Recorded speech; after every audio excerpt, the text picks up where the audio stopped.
नमस्कार दोस्तों, आपका स्वागत है मेरे यूट्यूब चैनल अनुचक महमूदा में। आज हम पढ़ेंगे विज्ञान क्लास 8 का अध्याय नंबर 4 दहन और ज्वाला। इस चैप्टर को हम विस्तार से पढ़ेंगे और इसके साथ अंत में हम इस चैप्टर से रिलेटेड सारे क्वेश्चन आंसर भी पूरे करेंगे। चलिए आज का वीडियो शुरू करते हैं। हम घर पर उद्योगों में और वाहनों को चलाने के लिए विभिन्न प्रकार के ईंधनों का उपयोग विविध प्रयोजन के लिए करते हैं। क्या आप अपने घरों में प्रयुक्त होने वाले कुछ ईंधनों का नाम बता सकते हैं?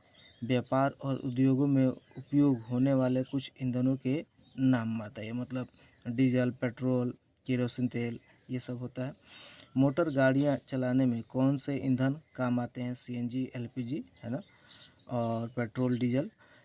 आपके सूची में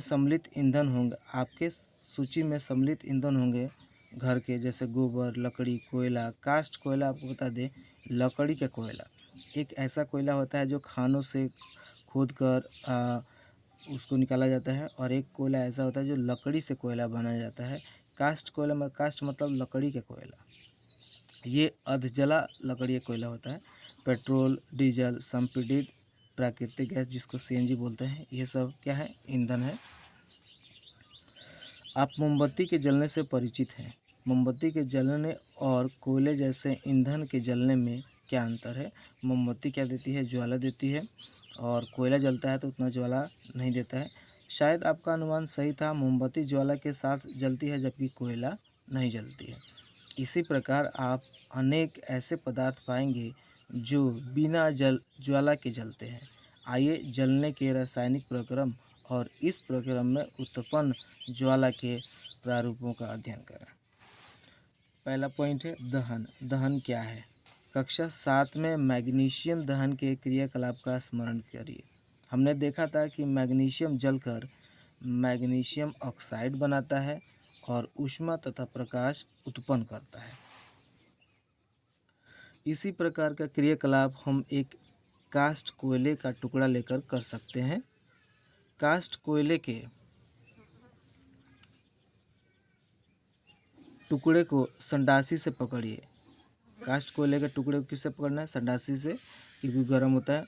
और एक मोमबत्ती अथवा बुसेन बर्नर की ज्वाला के निकट लाइए। आप क्या देखेंगे? देखिए, क्या देखते हैं? हम पाते हैं कि कास्ट कोयला वायु में जल जाता है। हम जानते हैं कि कास्ट कोयला वायु में जलकर कार्बन डाइऑक्साइड, ऊष्मा और प्रकाश देता है। यहाँ पे एक तस्वीर है मैग्नीशियम का दहन, ठीक है। रासायनिक प्रक्रम जिसमें पदार्थ ऑक्सीजन से अभिक्रिया कर ऊष्मा देता है उसे दहन कहलाता है, उसे दहन कहते हैं। जिस पदार्थ का दहन होता है वह दाह्य पदार्थ चाहे दाह्य कहलाता है। ये परिभाषा हो गया दाह्य का चाहे दहन का। इसे ईंधन भी कहते हैं। ईंधन ठोस, द्रव या गैस हो सकता है। कभी कभी दहन के समय ज्वाला के रूप में अथवा एक लौ के रूप में प्रकाश भी उत्पन्न होता है। ऊपर दी गई अभिक्रियाओं में मैग्नीशियम और कास्ट कोयला दाह्य पदार्थ है। अब देखिए, बूझो एक सवाल पूछ रहा है, हमें बताया गया था कि भोजन हमारे शरीर के लिए एक ईंधन है। जी, भोजन हमारे शरीर के लिए एक ईंधन है। देखिए इसमें दिया गया है, पहले बता रही है, ठीक ही तो है। हमारे शरीर में भोजन ऑक्सीजन से अभिक्रिया कर अपघटित हो जाता है और ऊष्मा उत्पन्न होती है। यह हमने कक्षा 7 में सीखा था। अब एक क्रियाकलाप है, स्ट्रॉ, माचिस की तीलियाँ, मिट्टी का तेल, कागज़, लोहे की कीलें, पत्थर के टुकड़े, शीशा आदि कुछ पदार्थ इकट्ठे करिए अपने शिक्षक की देखरेख में। इन पदार्थों को एक एक करके जलाइए। यदि पदार्थ जलता है तो दाह्य दिखाइए, अन्यथा उसे अदाह्य लिखाइए। तो इसमें आप देख सकते हैं, लकड़ी जलता है तो ये क्या हो जाएगा? दाह्य पदार्थ। कागज़ जलता है, दाह्य पदार्थ। लोहे की कीलें नहीं जलेंगी तो क्या हो जाएंगी? अदाह्य पदार्थ। मिट्टी का तेल जलता है, पत्थर का टुकड़ा नहीं जलता है, अदाह्य पदार्थ। स्ट्रॉ जल जाता है, कास्ट कोयला जल जाता है, माचिस की तीलियाँ जलती हैं और कांच नहीं जलता है। तो ये हो गया लिस्ट दाह्य और अदाह्य पदार्थ का। अब इसके बाद देखिए, क्या आप कुछ और पदार्थों के नाम बता सकते हैं जो दाह्य हैं? आप इन्हें सारणी 4.1 में भी अपने से जोड़ सकते हैं, चाहे वो कागज़ हो, लकड़ी हो, कपड़ा हो। उन परिस्थितियों का पता लगाएं जिनमें दहन होता है। ये परिस्थिति बताना है कि दहन कैसे होता है और दहन के लिए क्या क्या चीज़ें ज़रूरी होता है, उसको पढ़ेंगे। फिर क्रियाकलाप 4.2 में सावधानी, जलती मोमबत्ती को पकड़ते समय सावधानी रखें। यहाँ पे किसी बड़े की सहायता से आप ये काम करेंगे। एक जलती मोमबत्ती को मेज़ के ऊपर रखिए।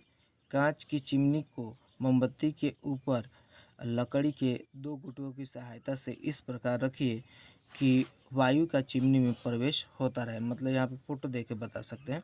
देखो ये मतलब कांच है और ये मोमबत्ती है और इसके हमने नीचे क्या लगाया है, 2 गुटके लगाए हैं लकड़ी के, कि यहाँ से नीचे से हवा पास होती रहे। ठीक है। ज्वाला को क्या होता है, अब लकड़ी के गुटके हटाकर चिमनी को मेज़ पर टिका दीजिए। अब ये जो चिमनी है जो कांच का, उसको मेज़ पे लगा देना है, ये लकड़ी हटा देना है। फिर क्या देखते हैं, पुनः ज्वाला को देखिए। अंत में एक कांच की प्लेट चिमनी के ऊपर रख दीजिए और लास्ट में क्या कीजिए कि एक कांच की प्लेट, ये तो हटा दिया पहला ही गुटका, अब ऊपर से भी एक कांच की प्लेट रख देंगे। किसके, ये जो ग्लास है उसके ऊपर। तीनों स्थितियों में क्या होता है, अब देखते हैं। क्या ज्वाला कंपन करती हुई बुझ जाती है, क्या यह कंपन करती है और धुआं देती है, क्या यह अप्रभावित जलती रहती है, क्या आप दहन प्रक्रम में वायु की भूमिका के बारे में कुछ निष्कर्ष निकाल सकते हैं। तो जी हाँ, निकाल सकते हैं। तो इसके बारे में यहाँ पे दिया है। देखिए, हम पाते हैं कि दहन के लिए वायु आवश्यक है। दहन के लिए क्या आवश्यक है, हवा, ऑक्सीजन आवश्यक है। अवस्था ए में क्या हुआ था, मोमबत्ती निर्बाध रूप से जलती है, मतलब उसको कोई प्रॉब्लम, जलती है, जबकि वायु चिमनी में देखिए, हम पाते हैं कि जब चिमनी में नीचे से वायु प्रवेश नहीं कर पाती तो ज्वाला में कंपन होती है और धुआं उत्पन्न होता है। अवस्था सी में क्या होता है, ज्वाला बुझ जाती है क्योंकि उसे वायु उपलब्ध नहीं हो पाती है। देखिए, हमने पढ़ा है कि सूर्य अपनी ऊष्मा और प्रकाश स्वयं उत्पन्न करता है। क्या क्या यह भी एक प्रकार का दहन है। जी, सूर्य में ऊष्मा और प्रकाश नाभिकीय अभिक्रियाओं द्वारा उत्पन्न होते हैं। आप इस प्रक्रम के बारे में आगे चलकर पढ़ेंगे कि सूर्य में हाइड्रोजन जो विस्फोट होता है वो हीलियम में बदल जाता है। इसीलिए सूर्य इतना गर्म और ऊर्जा देता है। इसको हम आगे कक्षा में पढ़ेंगे। क्रियाकलाप 4.3 में देख सकते हैं। एक लकड़ी या लकड़ी के कोयले का जलता हुआ टुकड़ा लोहे की प्लेट या तवे पर रखिए। ठीक है, इसे एक कांच के जार अथवा पारदर्शक प्लास्टिक जार से ढक दीजिए। अब देखिए क्या होता है, क्या कुछ समय बाद लकड़ी या कोयला जलना बंद हो जाता है। क्या आप सोच सकते हैं कि यह जलना क्यों बंद हुआ, और तो ये बता दें कि यह जलना बंद हुआ वायु की अनुपस्थिति में। ठीक है, कोई भी चीज़ नहीं जलता है। आपने सुना होगा कि जब किसी व्यक्ति के वस्त्र आग पकड़ लेते हैं तो आग बुझाने के लिए व्यक्ति को कंबल से ढक देते हैं। क्या आप बता सकते हैं ऐसा क्यों करते हैं। क्योंकि हम ऑक्सीजन की पूर्ति को क्या कर देते हैं, कम करते हैं, और जो कंबल लपेटते हैं उसमें हवा की पूर्ति बंद हो जाती है, इसलिए आग बुझ जाती है। अब देखिए, गर्मियों के मौसम में बहुत अधिक गर्मी पड़ने पर कुछ स्थानों पर सूखी घास आग पकड़ लेती है। घास से आग पेड़ों में फैलती है और जल्द ही पूरा जंगल आग की चपेट में आ जाता है। इस प्रकार की आग को बुझाना बहुत कठिन होता है क्योंकि ये जंगल बहुत बड़ा होता है और उसको बुझाना बहुत दिक्कत होता है। देखिए, कंबल में लिपटा व्यक्ति जिसके वस्त्रों ने आग पकड़ ली थी उसको कंबल से लपेट के आग को बुझाया जाता है। अब अपने कुछ अनुभव को स्मरण करिए। क्या एक माचिस की तीली अपने आप जल उठती है, यह किस प्रकार जलाई जाती है। ठीक है, आपको कागज़ के टुकड़े को जलाने का अनुभव अवश्य होगा। जब जलती हुई माचिस की तीली इसके पास लाते हैं तो यह जल उठता है। क्या आप लकड़ी के टुकड़े को जलती माचिस की तीली उसके पास लाकर जला सकते हैं। लकड़ी या कोयले को जलाने के लिए आपको कागज़ अथवा मिट्टी के तेल का उपयोग क्यों करना पड़ता है। क्योंकि आपको बता दें कि जब कागज़ जलाते हैं तो कागज़ का जो ज्वलन ताप होता है, मतलब जहाँ पे जलता है वो बहुत क्या होता है, कम होता है, लेकिन लकड़ी का ज्वलन ताप बहुत ज़्यादा होता है, उसको ज़्यादा टेम्परेचर की ज़रूरत होती है, इसीलिए मिट्टी तेल वहाँ पे छिड़क के जलाते हैं। क्या आपने जंगल में लगने वाली आग के बारे में सुना है? ये हम पढ़ चुके हैं कि कैसे लकड़ी सूखे पत्तों में आग लगती है, फिर पेड़ों में। क्या ये अनुभव आपको बताते हैं कि विभिन्न पदार्थ विभिन्न ताप पर आग पकड़ते हैं? जी, लकड़ी का, कागज़ का, पत्ते का, सबका अलग-अलग उनका ज्वलन ताप है। वह न्यूनतम ताप, अब देखिए ज्वलन ताप का यहाँ पे परिभाषा दिया है, वह ज्वलन ताप जिस पर कोई पदार्थ जलने लगता है उसे ज्वलन ताप कहलाता है। क्या अब आप बता सकते हैं कि कमरे के ताप पर माचिस की तीली अपने आप आग क्यों पकड़ लेती है? माचिस की तीली माचिस की डिबिया के बगल में रगड़ने पर क्यों जल जाती है? इसका हम इस बॉक्स में इसका जानकारी दिया है, माचिस के इतिहास में, इसको पढ़ेंगे। माचिस का इतिहास बहुत पुराना है। 5000 से अधिक वर्ष पूर्व प्राचीन मिस्र में गंधक में डुबोए गए चीड़ की लकड़ी के छोटे टुकड़े माचिस की तरह उपयोग किए जाते थे। आधुनिक निरापद माचिस का विकास लगभग 200 वर्ष पूर्व हुआ। एंटीमनी, ट्राइसल्फाइड, पोटेशियम क्लोरेट और श्वेत फास्फोरस का मिश्रण कुछ गोंद और स्टार्च के साथ मिलाकर उचित लकड़ी से बनी माचिस की तीली के सिरे पर लगाया जाता था। जब इसे किसी खुरदरी सतह से रगड़ा जाता था तो घर्षण की ऊष्मा के कारण श्वेत फास्फोरस प्रज्वलित हो उठता था। आपको बता दें कि श्वेत फास्फोरस कभी कभी कमरे के तापमान पर स्वतः ही जल उठता था, तो ये माचिस ज़्यादा उपयोगी नहीं था, खतरनाक था। इससे माचिस की तीली का दहन प्रारंभ हो जाता था, परंतु श्वेत फास्फोरस माचिस उद्योग में काम करने वालों और माचिस का उपयोग करने वालों दोनों के लिए खतरनाक सिद्ध हुआ, क्योंकि ये स्वतः आग पकड़ लेता था। आजकल निरापद माचिस के सिरे पर केवल एंटीपनी, ट्राइसल्फाइड और पोटेशियम क्लोराइड लगा रहता है। रगड़ने वाली सतह पर चूर्णित कांच और थोड़ा सा लाल फास्फोरस लगा रहता है। मतलब आपको बता दें कि तिल्ली है, तो तिल्ली में क्या लगा? ट्राइसल्फाइड और पोटेशियम क्लोराइड। और माचिस जो है वहाँ पे जो जहाँ पे रगड़ते हैं उस पे क्या लगा रहता है? लाल फास्फोरस लगा होता है, जो कम खतरनाक होता है सफ़ेद फास्फोरस की तुलना में। जब माचिस की तीली को खुरदरी सतह पर रगड़ा जाता है तो कुछ लाल फास्फोरस श्वेत फास्फोरस में परिवर्तित हो जाता है, और यह तुरंत माचिस की तीली के सिरे पर लगे पोटेशियम क्लोराइड से अभिक्रिया कर पर्याप्त ऊष्मा उत्पन्न कर देता है, जिससे एंटीमनी ट्राइसल्फाइड का दहन प्रारंभ हो जाता है। हमने पाया कि दाह्य पदार्थ तब तक आग नहीं पकड़ सकता या जल नहीं सकता जब तक उसका ताप उसके ज्वलन ताप से कम रहता है।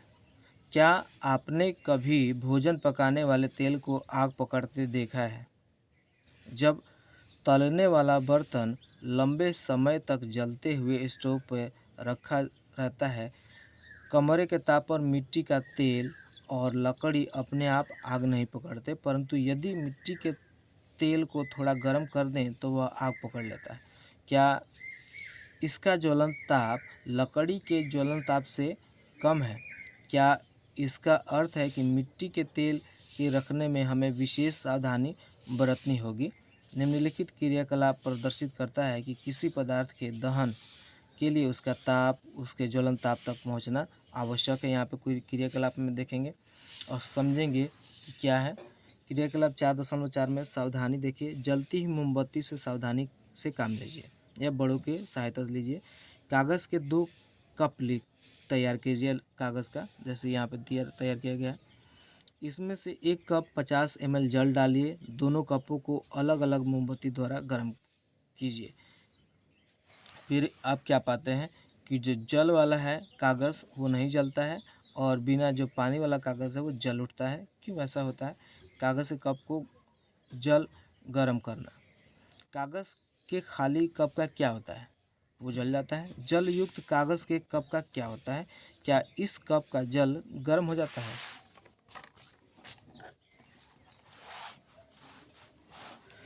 जी, तो यदि हम कप को गर्म करना जारी रखें तो हम कागज़ के कप को भी जल को उबाल सकते हैं।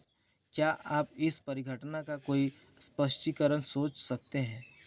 ठीक है। कागज़ के कप को दी जाने वाली ऊष्मा चालन द्वारा जल में चली जाती है। मतलब जो मोमबत्ती जलाते हैं उसकी ऊष्मा कहाँ चली जाती है? पानी में। अतः जल की उपस्थिति में ताप कागज़ के ज्वलन ताप तक नहीं पहुँच पाता है, इसीलिए वह नहीं जलता। लेकिन जो खाली है, बिना जल का है, वो जल जाता है। जिन पदार्थों का ज्वलन ताप बहुत कम होता है और ज्वाला के साथ सफलतापूर्वक आग पकड़ लेते हैं, उसको ज्वलन ताप पदार्थ कहलाते हैं। ये ज्वलन ताप पदार्थ का परिभाषा है। ज्वलनशील पदार्थों के उदाहरण हैं पेट्रोल, अल्कोहल, द्रवित पेट्रोलियम गैस, एलपीजी आदि। क्या आप कुछ और ज्वलनशील पदार्थों की सूची बना सकते हैं, जैसे कागज़, लकड़ी? अब देखिए हम आग पर नियंत्रण कैसे पाते हैं। आपने घरों, दुकानों और कारखानों में आग लगते देखा या सुना होगा। यदि आपने इस प्रक्रिया की कोई दुर्घटना देखी है तो उसका संक्षिप्त विवरण अपनी नोटबुक में लिखिए। यह अनुभव अपने कक्षा के साथियों में बांटिए। अपने क्षेत्र की अग्नि सेवा के टेलीफोन नंबर का पता लगाइए। यदि आपके या आपके पड़ोसी घर में आग लग जाए तो सबसे पहले अग्निशमन सेवा का सूचित करना एकदम ज़रूरी होता है। यह ज़रूरी है कि हम सबको अग्निशमन सेवा के टेलीफोन नंबरों की जानकारी होनी चाहिए, क्योंकि जब ऐसी दुर्घटना होती है तो आप फ़ोन करके अग्निशमक यंत्र को बुला लें। यहाँ पे फ़ोटो अग्निशमक। फायरमैन दबाव के साथ जल फेंक कर आग बुझाता है। यहाँ पे प्रेशर वाला होता है, ठीक है। क्या आपके शहर नगर में फायर ब्रिगेड स्टेशन है? जब फायर ब्रिगेड आती है तो वह क्या करती है? वह आग पर जल डालती है, ठीक है। और इससे क्या करते हैं? जल ज्वलनशील पदार्थों को ठंडा करता है, जिससे उनका ताप उनके ज्वलन ताप से कम हो जाता है। ऐसा करने से आग का फैलना रुक जाता है और आग बुझ जाती है। जल वाष्प ज्वलनशील पदार्थ को घेर लेता है, जिससे वायु की आपूर्ति बंद हो जाती है और आग बुझ जाती है। आपने पढ़ा है कि आग उत्पन्न करने के लिए 3 आवश्यकताएं होती हैं। क्या आप इन आवश्यकताओं की सूची बना सकते हैं? और ये आवश्यकता है ईंधन, वायु, मतलब वायु और ऊष्मा। ईंधन का ताप उसके ज्वलन ताप से अधिक करने हेतु इनमें से एक या अधिक आवश्यकताओं को हटाकर आग को नियंत्रित किया जा सकता है, या फिर आप ईंधन को हटा दीजिए, या फिर ऑक्सीजन की आपूर्ति बंद कीजिए, या फिर जो उस पदार्थ का ऊष्मा है उसको कम कर दीजिए। आग बुझाने वाले का कार्य वायु का प्रवाह काटना या ईंधन का ताप कम करना, या दोनों ही होता है। ध्यान दीजिए कि अधिकांश स्थितियों में ईंधन को हटाया नहीं जा सकता, ठीक है। उसको वहाँ से वायु का जो संपर्क है उसको तोड़ा जाता है। उदाहरण के लिए यदि किसी भवन में आग लगती है तो संपूर्ण भवन ही ईंधन हो जाता है। चलिए इसमें हम पढ़ेंगे अग्निशामक यंत्र के बारे में। जल सबसे अधिक प्रचलित अग्निशामक है, क्योंकि समांतर रूप में हम जल का ही प्रयोग करते हैं ज़्यादातर आगों के लिए। परंतु जल तभी कार्य कर पाता है जब लकड़ी और कागज़ जैसी वस्तुओं में आग लगी हो तब। यदि विद्युत उपकरणों में आग लगी हो तो जल विद्युत का चालन कर सकता है और आग बुझाने वालों को हानि हो सकती है, ठीक है। तेल और पेट्रोल में लगी आग बुझाने हेतु भी जल का उपयोग उचित नहीं होता। क्या आपको याद है कि जल तेल से भारी होता है, अतः यह तेल के नीचे चला जाता है और तेल ऊपर जलता रहता है। विद्युत उपकरण और पेट्रोल जैसे ज्वलनशील पदार्थ में लगी आग के लिए कार्बन डाइऑक्साइड CO2 सबसे अच्छा अग्निशामक है। ऑक्सीजन से भारी होने के कारण CO2 आग को एक कंबल की तरह लपेट लेती है। इससे ईंधन और ऑक्सीजन के बीच संपर्क टूट जाता है, अतः आग पर नियंत्रण हो जाता है। CO2 का अतिरिक्त लाभ यह है कि सामान्यतः यह विद्युत उपकरणों को कोई हानि नहीं पहुंचाती है। हमें कार्बन डाइऑक्साइड की आपूर्ति कहाँ से मिलती है? उच्च दाब पर यह द्रव के रूप में सिलेंडरों में भरी जा सकती है। LPG किस रूप में सिलेंडरों में रखी जाती है? मतलब लिक्विड रूप में रखी जाती है। सिलेंडर से छोड़े जाने पर CO2 बहुत अधिक फैलती है और ठंडी हो जाती है। अतः यह न केवल आग को चारों ओर से घेर लेती है बल्कि ईंधन के ताप को भी नीचे ले आती है। इसीलिए यह अति उत्तम अग्निशामक है। CO2 प्राप्त करने का दूसरा तरीका सोडियम बाइकार्बोनेट, बेकिंग सोडा या पोटेशियम बाइकार्बोनेट जैसे रसायनों का पाउडर भारी मात्रा में छिड़काव है। आग के निकट इन पदार्थों से बहुत सी कार्बन डाइऑक्साइड निकलती है जो आग बुझा देती है, जो फायर एक्सटिंग्विशर में और इसमें भरे रहते हैं। देखिए दहन के प्रकार। एक जलती हुई माचिस की तीली अथवा गैस लाइटर को रसोई में गैस स्टोव के निकट लाइए, और ये करने से पहले आपको ये सावधानी बरतनी पड़ेगी। स्वयं गैस स्टोव का प्रयोग न कीजिए, अपने माता पिता की सहायता लीजिए। गैस स्टोव की घुंडी नॉब घुमाकर गैस चालू कर दीजिए। आप क्या देखते हैं? हम पाते हैं कि गैस तेजी से जलने लगती है तथा ऊष्मा और प्रकाश उत्पन्न करती है। इस प्रकार का दहन तीव्र दहन कहलाता है, जो गैस वाला दहन। फास्फोरस जैसे कुछ पदार्थ हैं जो कमरे के ताप पर वायु में जल उठते हैं, ठीक है। इस प्रकार का दहन जिसमें पदार्थ बिना किसी प्रत्यक्ष कारण के अचानक लपटों के साथ जल उठता है, वह स्वतः दहन कहलाता है। अपने आप जो चीज़ें जल जाती हैं। कोयले के खानों में कोयले की धूल के स्वतः दहन से कई बार खतरनाक अग्निकांड हो चुके हैं। जंगल के स्वतः अग्निकांड कभी अधिक गर्मी के कारण होते हैं, तो कभी आकाश से बिजली गिरने से, और परंतु जंगल में आग अधिकतर मनुष्य की लापरवाही से ही होते हैं। देखिए लगती है। जंगल में यदि आप पिकनिक अथवा शिविर में जाते हैं और कैंप फायर या का आयोजन करते हैं, तो स्थान छोड़ने से पूर्व हम जो वहाँ से जाते हैं, तो वहाँ जो आग जल रही होती है उसको बुझाना बंद कर देते हैं, छोड़ देते हैं, ऐसे चले आते हैं, जिससे आग लगने का संभावना बढ़ जाता है।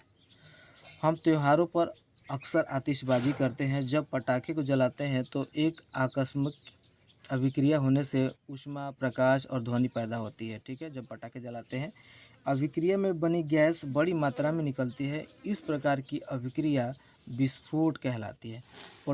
पटाखे पर दाब डालने पर भी विस्फोट हो सकता है। अब देखिए ज्वाला। LPG ज्वाला का प्रेक्षण करिए। क्या आप ज्वाला का रंग बता सकते हैं? एक मोमबत्ती की ज्वाला कैसे होती है, इसको देखिए। LPG आप देख सकते हैं कि जो घर में गैस जलती है वो कैसे जलती है, और मोमबत्ती कैसे जलता है। कक्षा 7 के मैग्नीशियम रिबन को जलाने के अपने अनुभव को याद करिए। यदि आपको सारणी 4.2 की शेष वस्तुओं को जलाने का अनुभव नहीं है, तो आप उन्हें अब कर सकते हैं, ठीक है। अपने प्रेक्षण रिकॉर्ड करिए और सारणी में दिए गए कि पदार्थ ज्वाला देता है या नहीं, उसको भरिए। यहाँ पे देख सकते हैं मोमबत्ती और रसोई घर के स्टोव की ज्वालाओं के रंग कैसे, ये नीला होता है, ये कैसे होता है। फिर यहाँ पे मिट्टी के तेल, लैंप, मोमबत्ती और बुनसन बर्नर की ज्वाला, ये रहा बुनसन बर्नर, ये मोमबत्ती और ये लैंप की ज्वालाएँ कैसे होती है। अब देखिए ज्वाला की संरचना। एक मोमबत्ती जलाइए, सावधानी बरतिए। एक कांच की, इसको पढ़ने से पहले हम ये देखते हैं टेबल। दहन पर ज्वाला देने वाले पदार्थ। ज्वाला मोमबत्ती ज्वाला देता है, मैग्नीशियम भी ज्वाला देता है, कपूर भी देता है, मिट्टी का तेल, लकड़ी का कोयला ज्वाला थोड़ा कम देता है, ठीक है।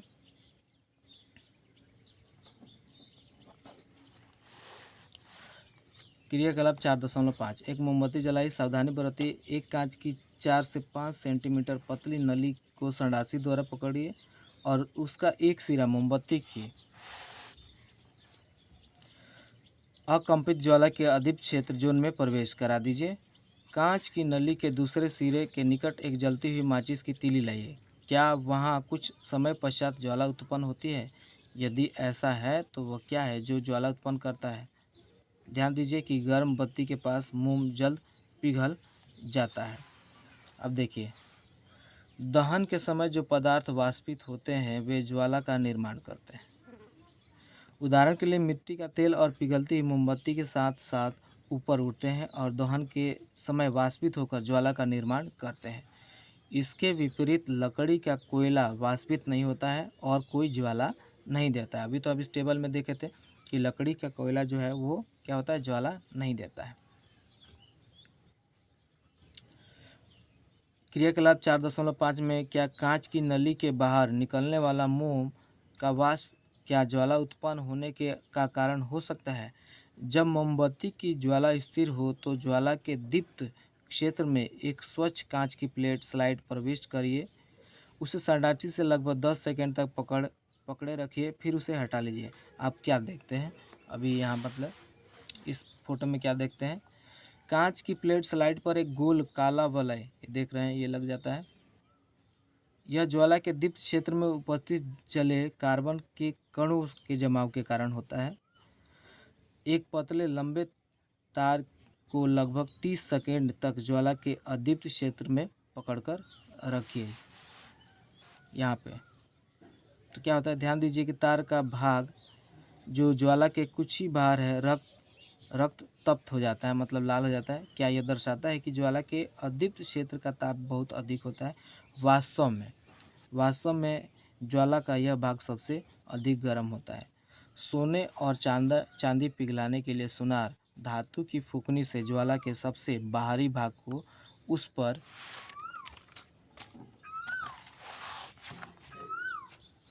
फूंकते हैं। ये ज्वाला के सबसे बाहरी भाग का उपयोग क्यों करते हैं?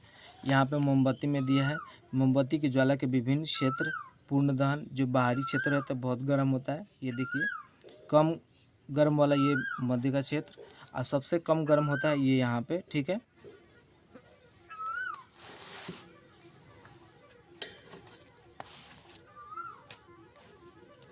धातु की फूंकने से फूंकता सुनार। ईंधन क्या है, पढ़ेंगे ईंधन क्या है। याद करिए कि घरेलू और औद्योगिक उपयोगों से संबंधित ऊर्जा के प्रमुख स्रोत लकड़ी, काष्ठ, कोयला, पेट्रोल, मिट्टी का तेल आदि हैं। ये पदार्थ ईंधन कहलाते हैं। ये पदार्थ क्या, ईंधन। अच्छा ईंधन वह है जो सहज उपलब्ध हो जाता है, यह सस्ता होता है और वायु में सामान्य दर पर सुगमता पूर्वक जलता है। यह अधिक मात्रा में ऊष्मा उत्पन्न करता है। जलने के उपरांत कोई अवांछनीय पदार्थ नहीं छोड़ता। संभवतः ऐसा कोई भी ईंधन नहीं है जिससे एक आदर्श ईंधन माना जा सके, ठीक है। हमें ऐसा ईंधन ढूंढना चाहिए जो किसी विशिष्ट उपयोग की अधिकांश आवश्यकताएं पूरी करता हो। ईंधन के मूल्यों में भिन्नता होती है। कुछ ईंधन अन्य ईंधनों की अपेक्षा सस्ते होते हैं। जिन ईंधनों से आप परिचित हैं उनकी सूची बनाइए। सारणी 4.3 की बातें, उन्हें ठोस, द्रव और गैस में वर्गीकृत कीजिए। ईंधन दक्षता। यदि आपसे कहा जाए कि गोबर के उपले, कोयला और एलपीजी को जलाकर पानी की एक निश्चित मात्रा को उबालें तो आप कौन से ईंधन को चुनेंगे? इसका कारण बताइए। आप अपने माता पिता की मदद ले सकते हैं। क्या ये ईंधन बराबर मात्रा में ऊष्मा उत्पन्न करते हैं? नहीं। किसी ईंधन के 1 किलोग्राम के पूर्ण दहन या प्राप्त ऊष्मा की मात्रा उसका ऊष्मीय मान कहलाती है। ये परिभाषा ऊष्मीय मान का। ईंधन के ऊष्मीय मान को किलो जूल प्रति किलोग्राम में मापते हैं, ठीक है। कुछ ईंधनों के ऊष्मीय मान सारणी 4.4 में दिए गए हैं। और यहाँ पे ईंधनों के प्रारूप देख सकते हैं। कोयला, मिट्टी का तेल द्रव ईंधन है, और गैसीय ईंधन क्या है, प्राकृतिक गैस। यहाँ पे लिख सकते हैं आप लकड़ी लिख सकते हैं, फिर पेट्रोल लिख सकते हैं, एलपीजी चाहे सीएनजी लिख सकते हैं। तो यह सर सारणी भर सकते हैं।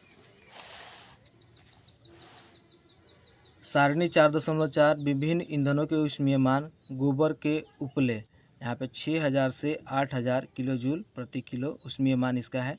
और यहाँ पे आप लिस्ट देख सकते हैं सभी, लकड़ी का, कोयले का, पेट्रोल का, मिट्टी का तेल का, डीजल का, मीथेन का, सीएनजी, एलपीजी, जैव गैस और हाइड्रोजन का सबसे ज़्यादा होता है 1,50,000, ठीक है। ईंधन के दहन से हानिकारक उत्पाद प्राप्त होते हैं। जी होते हैं। ईंधन का बढ़ता हुआ उपभोग पर्यावरण पर हानिकारक प्रभाव डालता है। लकड़ी, कोयले और पेट्रोल जैसे कार्बन ईंधन बिना जले कार्बन कण छोड़ते हैं। ये सूक्ष्म कण खतरनाक प्रदूषक होते हैं जो दमा जैसे श्वास रोग उत्पन्न करते हैं। सदियों से लकड़ी का उपयोग घरेलू तथा औद्योगिक ईंधन के रूप में होता रहा था, परंतु अब इसका स्थान कोयले और एलपीजी जैसे ईंधनों ने ले लिया है।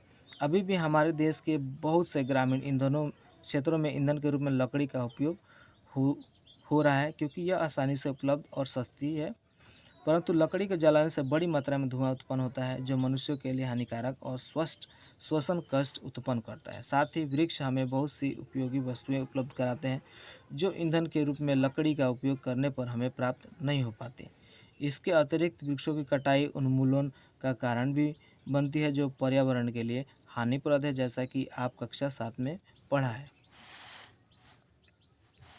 देखिए, इन ईंधनों का अपूर्ण दहन कार्बन मोनोऑक्साइड गैस देता है। किसका? जो डीजल, पेट्रोल, कोयला है, लकड़ी है, इसका यह अत्यंत विषैली गैस होती है कार्बन मोनोऑक्साइड। बंद कमरे में कोयला जलाना खतरनाक होता है। उत्पन्न कार्बन मोनोऑक्साइड गैस से कमरे में सो रहे व्यक्ति की मृत्यु भी हो सकती है। अब देखिए, बुजुर्ग पूछता है, ओह, इसीलिए हमें सलाह दी जाती है कि उस कमरे में कभी न सोएं जिसमें जलते हुए या सुलगते हुए कोयले की आग हो। अधिकांश ईंधनों के दहन से पर्यावरण में कार्बन डाइऑक्साइड गैस निकलती है। वायु में कार्बन डाइऑक्साइड गैस की अधिक मात्रा संभवतः विश्व उष्णन मतलब ग्लोबल वार्मिंग का कारण बनती है।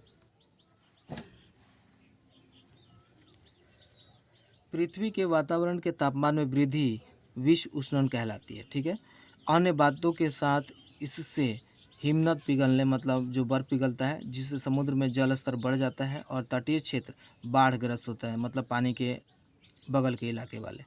ऐसा भी संभव है कि निचले स्तर वाले तटीय क्षेत्र अस्थायी रूप से जलमग्न हो जाए बर्फ जब पिघलेगी तो बड़ी मात्रा में। कोयले और डीजल के दहन से सल्फर डाइऑक्साइड गैस निकलती है। यह अत्यंत दमघोटू और संक्षारक गैस है। इसके अतिरिक्त पेट्रोल इंजन नाइट्रोजन गैसीय ऑक्साइड छोड़ते हैं। सल्फर और नाइट्रोजन के ऑक्साइड वर्षा जल में घुल जाते हैं तथा अम्ल बनाते हैं। ऐसी वर्षा अम्ल वर्षा कहलाती है। ठीक है, जो फसलों, भवनों और मिट्टी के लिए बहुत हानिकारक होती है। मोटर वाहनों में ईंधन के रूप में डीजल और पेट्रोल का स्थान अब सीएनजी ले रही है क्योंकि सीएनजी सल्फर नाइट्रोजन के ऑक्साइडों का उत्पादन अल्प मात्रा में करती है। सीएनजी एक अधिक स्वच्छ ईंधन है। चलिए बच्चों, अब हम देखते हैं क्वेश्चन और आंसर इस चैप्टर का। पहला क्वेश्चन है, लकड़ी और कोयला जलने से वायु का डैश होता है। तो वायु का प्रदूषण होता है। दूसरा काम है, घरों में काम आने वाला एक द्रव ईंधन बताइए। तो किरोसिन का तेल चाहे मिट्टी का तेल। जलना प्रारंभ होने से पहले ईंधन को उसके ज्वलन ताप, ठीक है, ज्वलन ताप तक गर्म करना आवश्यक है। तेल द्वारा उत्पन्न आग को पानी द्वारा चाहे जल द्वारा क्या नहीं किया जा सकता, नियंत्रित नहीं किया जा सकता। अब देखिए क्वेश्चन नंबर, ये दहन की परिस्थितियों की सूची बने। एक पहला क्वेश्चन छूट गया था, अभी इसका आंसर देख लेते हैं।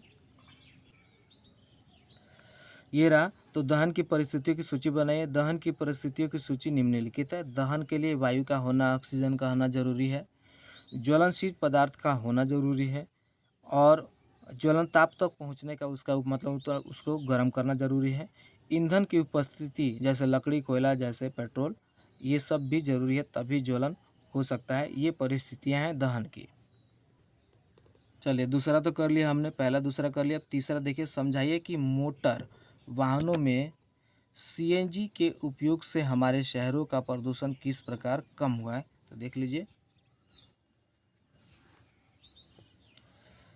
सीएनजी वाहनों के उपयोग से हमारे शहरों का प्रदूषण कम हुआ है। इससे क्या होता है, वायु प्रदूषण में कमी हुआ है। सीएनजी में सल्फर, सीसा और अन्य हानिकारक तत्व नहीं होते।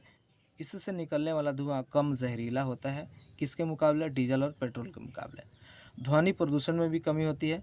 सीएनजी इंजन कम शोर करते हैं, पर्यावरण के लिए सुरक्षित है। सीएनजी ग्रीन फ्यूल माना जाता है। यह ग्लोबल वार्मिंग और जलवायु परिवर्तन पर भी सकारात्मक असर डालता है। अब देखिए चौथा, 3 हो गए क्वेश्चन। ईंधन के रूप में एलपीजी और लकड़ी की तुलना कीजिए। इसमें क्या बताना है, इसका तुलना करना है, अंतर बताना है इसका। ईंधन के रूप में देखिए, एलपीजी क्या है, एलपीजी साफ सुथरा और धुआं रहित ईंधन है। स्वच्छ जलन जलवायु पर कम प्रभाव डालता है और इसकी ऊर्जा दक्षता है किलोग्राम में। 1 किलो बराबर 12,000 किलो कैलोरी से निकलती है। ठीक है, 1 किलोग्राम में। और लकड़ी का देख सकते हैं अधिक धुआं देता है, वायु प्रदूषण और स्वास्थ्य समस्याएं पैदा करता है, दम्मा जैसे रोग। धुएं से आँख, फेफड़ों और सांस की बीमारियां होती हैं। इसकी ऊर्जा दक्षता जो किलोग्राम में मापी जाती है वो 3000 से 4000 किलो कैलोरी होती है और इसका कितना था 12000 किलो कैलोरी। अब देखिए कारण बताइए। पांचवा क्वेश्चन, विद्युत उपकरण से संबंध आग पर नियंत्रण पाने हेतु जल का उपयोग नहीं किया जाता है, क्यों? तो देखिए पानी विद्युत का सुचालक होता है। अगर पानी डालेंगे किस पे, बिजली वाले पे, तो करंट लगने का खतरा रहता है। यदि जल का उपयोग किया जाए तो करंट फैल सकता है, आग बुझाने वाले व्यक्ति को विद्युत झटका भी लग सकता है, तो इसका परिणाम खराब होता है। इसीलिए जो बिजली वाले आग है उसको पानी नहीं डालना चाहिए। देखिए ख वाला क्वेश्चन है, अभी देख सकते हैं यहाँ पे। एलपीजी लकड़ी से अच्छा घरेलू ईंधन है, तो ये एक प्रकार से क्या करना है, तुलना करना है। तो इसका आंसर चौथा भी हो सकता है, तो आप उसको नोट करके लिख सकते हैं, चाहे अपने से भी लिख सकते हैं। फिर ग का क्वेश्चन देखिए। कागज स्वयं सरलता से आग पकड़ लेता है, जबकि एल्युमिनियम पाइप के चारों ओर लपेटा गया कागज का टुकड़ा आग नहीं पकड़ता। ऐसा क्यों होता है? कागज स्वयं सरलता से आग पकड़ लेता है, जबकि एल्युमिनियम पाइप के चारों ओर लपेटा गया कागज का टुकड़ा आग नहीं पकड़ता, क्योंकि जब कागज को एल्युमिनियम पाइप पर लपेटा जाता है तो एल्युमिनियम उस कागज की ऊष्मा को जल्दी सोख लेता है। ठीक है, एल्युमिनियम पाइप की ऊष्मा खींचने की क्षमता के कारण कागज में आग नहीं लगती है। अब देखिए क्वेश्चन नंबर 6, मोमबत्ती की ज्वाला का चिन्हित चित्र बनाइए। तो इसका यहाँ पे देख सकते हैं। ठीक है, तो ये आप बना सकते हैं। 6 नंबर का आंसर यही है। ठीक है, और ये जो बाकी है उसको सभी लिख सकते हैं। देखिए 7वां, ईंधन के ऊष्मीय मान को किस मात्रक द्वारा प्रदर्शित किया जाता है? तो इसका आंसर देख सकते हैं। ईंधन के ऊष्मीय मान को किस प्रकार प्रदर्शित किया जा सकता है? ईंधन की दक्षता को ऊष्मीय मान द्वारा प्रदर्शित किया जाता है, जिसका मात्रक किलो जूल प्रति किलोग्राम होता है। ठीक है, 8वां क्वेश्चन है, समझाइए कि CO2 किस प्रकार आग को नियंत्रित करती है। ये देखिए, सिलेंडर से छोड़े जाने पर CO2 बहुत अधिक फैलती है और ठंडी हो जाती है। अतः यह न केवल आग को चारों ओर से घेर लेती है, बल्कि ईंधन के ताप को भी नीचे ले आती है, मतलब कम करती है। ऑक्सीजन से भारी होने के कारण CO2 आग को एक कंबल की तरह लपेट लेती है। इससे ईंधन और ऑक्सीजन के बीच संपर्क टूट जाता है और आग बुझ जाती है। अब 9वें क्वेश्चन का आंसर देखिए। हरी पत्तियों के ढेर को जलाना कठिन होता है, परंतु सूखी पत्तियों में आग आसानी से लग जाती है। समझाइए इसको। तो हरी पत्तियों के ढेर को जलाना कठिन होता है क्योंकि हरी पत्तियों में अधिक नमी होती है, जल की मात्रा अधिक होती है, इसीलिए वो कम जल्दी नहीं जलती है। और सूखी पत्तियों में नमी की मात्रा कम होती है, इसीलिए वो आसानी से जल जाते हैं। देखिए 10वां का, सोने और चांदी को पिघलाने के लिए स्वर्णकार ज्वाला के किस क्षेत्र का उपयोग करते हैं और क्यों? सोने और चांदी को पिघलाने के लिए सुनार ज्वाला के सबसे बाहरी क्षेत्र का उपयोग करते हैं, क्योंकि यह ज्वाला का बाहरी भाग सबसे गर्म होता है, जिस सोना और चांदी आसानी से पिघल जाता है। देखिए 11 नंबर क्वेश्चन, एक प्रयोग में 4.5 किलो ईंधन का पूर्णतः दहन किया गया, उत्पन्न ऊष्मा का माप 1,80,000 किलो जूल था। ईंधन का ऊष्मीय मान परिकलित कीजिए। तो देखिए ऊष्मीय मान, पहले देखिए ऊष्मीय मान क्या होता है। किसी ईंधन की वह क्षमता होती है जिससे वह जलने पर 1 किलोग्राम ईंधन से कितनी ऊष्मा उत्पन्न करता है, ये ऊष्मीय मान है। ईंधन का ज्वलन ताप इसमें द्रव्यमान दिया है 4.5 kg। उत्पन्न ऊष्मा कितना है, 1,80,000 किलो जूल। और ऊष्मीय मान होता है उत्पन्न ऊष्मा बटा ईंधन का द्रव्यमान। तो देखिए प्रति किलोग्राम ऊष्मा बराबर क्या होता है, इसमें उत्पन्न ऊष्मा लिख दिए और ईंधन का द्रव्यमान लिख दिए, इसको भाग दे दिए, तो क्या आंसर है 40,000 किलो जूल प्रति किलो। ये आंसर आ गया है। क्वेश्चन नंबर 12, क्या जंग लगने के प्रक्रम को दहन कहा जा सकता है? विवेचना कीजिए। मतलब क्या जंग लगना को हम दहन कह सकते हैं? तो नहीं। दहन एक तीव्र ऑक्सीकरण प्रक्रिया होती है जिसमें पल भर में बड़ी मात्रा में ऊष्मा और प्रकाश उत्पन्न होता है, जैसे लकड़ी या पेट्रोल जलना। लेकिन जंग लगना क्या है? जंग लगना एक धीमी और ठंडी ऑक्सीकरण प्रक्रिया है, इसलिए जंग लगने को दहन नहीं कहा जा सकता। एक लास्ट क्वेश्चन है। आबिदा और रमेश ने एक प्रयोग किया जिसमें बीकर में रखे जल को गर्म किया। ठीक है, आबिदा ने बीकर को मोमबत्ती ज्वाला के पीले भाग के पास रखा। रमेश ने बीकर को ज्वाला के सबसे बाहरी भाग के पास रखा। अब किसका पानी कम समय में गर्म होगा? तो आपको बता दें, रमेश का जो पानी है सबसे कम समय में गर्म होगा, क्योंकि बाहरी भाग, ज्वाला का बाहरी भाग सबसे गर्म होता है, लेकिन पीले वाला भाग थोड़ा कम गर्म होता है। इसको आप इस चित्र में देख सकते हैं। देखिए, सबसे गर्म भाग क्या होता है? बाह्य क्षेत्र। ये देख रहे हैं, ये सबसे गर्म होता है। और सबसे कम पीला वाला भाग यहाँ पे देख सकते हैं, आंशिक दहन वाला मध्य भाग, पीला भाग, जो सबसे कम गर्म होता है। ठीक है, तो आप लोगों को समझ में आ गया होगा। आपका कोई सुझाव है इस चैप्टर से रिलेटेड? कोई आपको कुछ समझने में दिक्कत है तो आप मुझे कमेंट करके बता सकते हैं। इसी के साथ इस चैप्टर को हम ख़त्म करते हैं। Thank you. जय हिंद, जय भारत।